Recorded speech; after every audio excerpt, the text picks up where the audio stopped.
Hello, friends. Chris Corsi here, president of Thrive Today, and I want to welcome you to the Relational Skills in Real Life podcast. I'm glad you're here. Today's topic is on spreading skills all over the world. That's right, spreading the good stuff, relational skills all over the world. Does learning relational skills make it easier to share Jesus with people?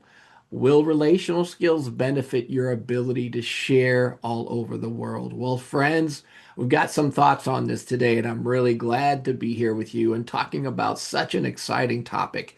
You see, you can't underestimate the value of practice. Practice is what molds and shapes our character with relational skills. This means that we use skills as a natural expression of who God created us to be.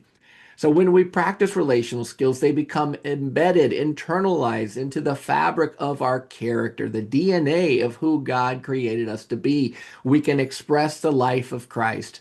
And you know what? We become people of peace who love others well. We are able to better calm and quiet ourselves. Anytime we lose our peace, we get good at noticing those moments, taking a breather, and calming down. We're also able to be glad to be with other people. And it's very genuine. It's not faked. It's not forced. It's not artificial. We genuinely can be glad to be with people and show it because we see some of what God sees when he looks at people. We say, God, open my eyes that I might see, soften my heart that I might understand, unstop my ears that I may hear. And we learn to see some of what God sees when he looks at people, even those that feel like enemies.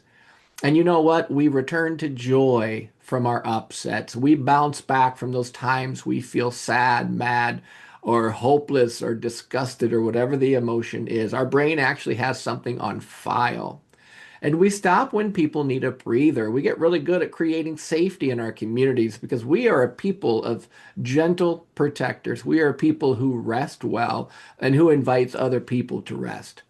And you know what? When you practice relational skills on the good days, they show up in the hard days. In fact, just recently I was interacting with Jen and we were been going through a lot of family challenges, especially on the health front.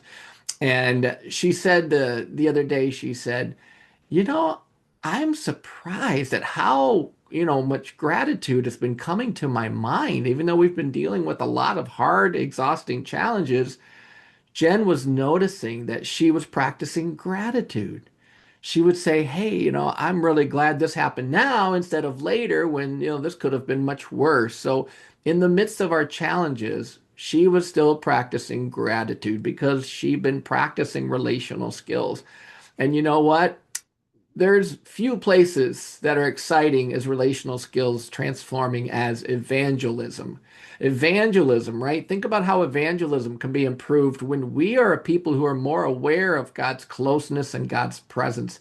I can remember interacting with some friends that have a ministry really focused on evangelism in other countries around the world. And as they were learning relational skills, especially the skill we call God sight, seeing some of what God sees, it was changing how they viewed evangelism and how they could start training their people to learn these relational skills so that we are a people of peace who are in tune with the living God, bringing the good stuff all over the world.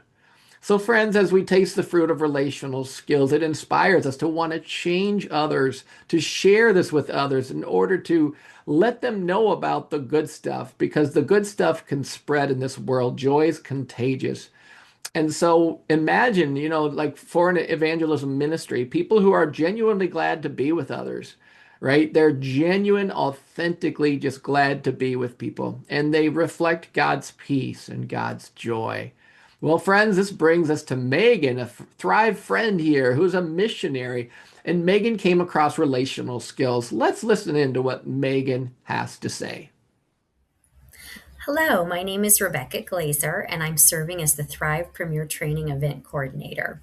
One of my favorite parts of this job is getting to interact with people from all over the world, all different walks of life, who are learning and sharing relational skills in their own communities. I recently received an email from one of our missionary attendees, and she gave me permission to share it. So I'm going to read that. In 2023, I attended Thrive Premier Training.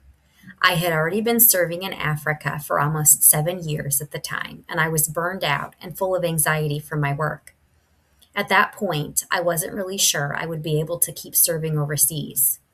One of my leaders suggested I attend Track 1 during my home assignment, so I went and began to learn the valuable skills of joy and rest.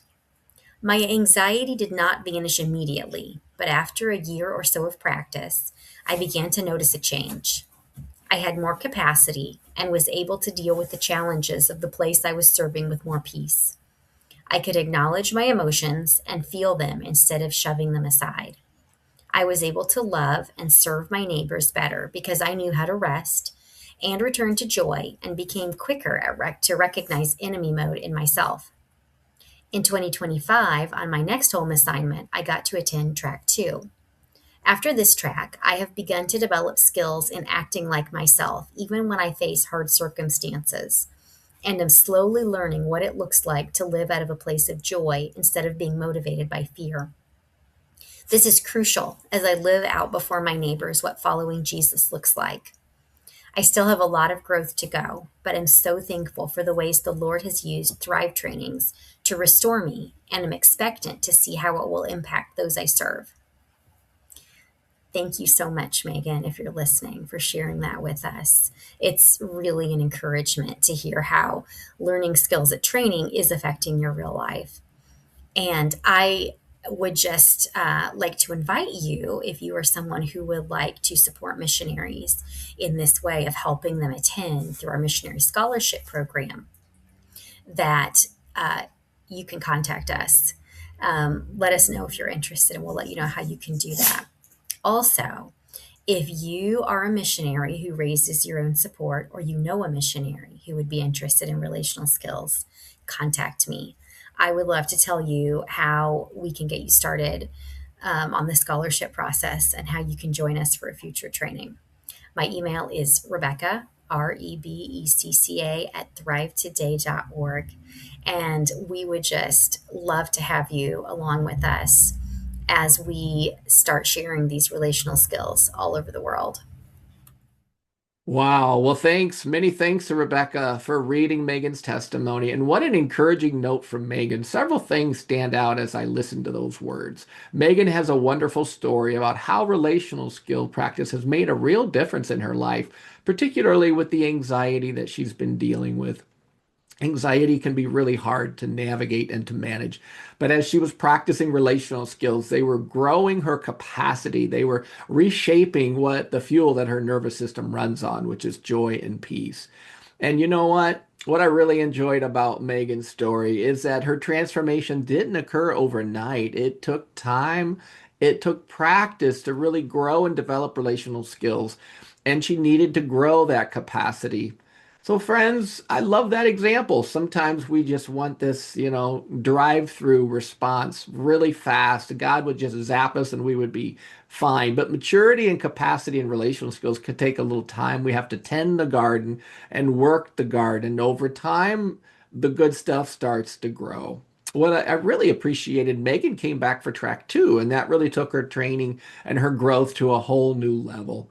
I'm really proud of Megan and her growth journey because it shows how a little bit of practice can go a long way. And friends, there's hope. There's hope that you can strengthen weaknesses in your life so that you can better hold on to the good stuff and bounce back when things go wrong. I want to encourage you. We're going to just lead you through a short little exercise here. This is our little application step that we like to do. So there's the physiological sigh where you take really deep and slow breaths. This is where you just take a nice deep breath, fill and expand your lungs, fill them with air. And then as you exhale, exhale with a sigh, right? This actually has something to do with the vagal nerve, and it's really good for you to just practice a few rounds of this. So take those deep breaths.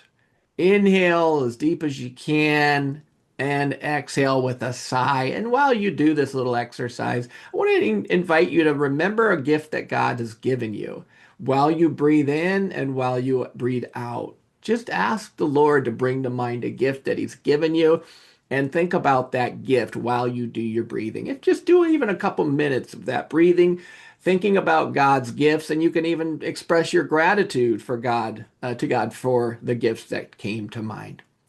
Friends, there's more good stuff where this came from. I want to invite you to visit thrivetoday.org. You can learn more about these relational skills and the practices. And you know what? We have partial missionary scholarships for people coming to our in-person Thrive training.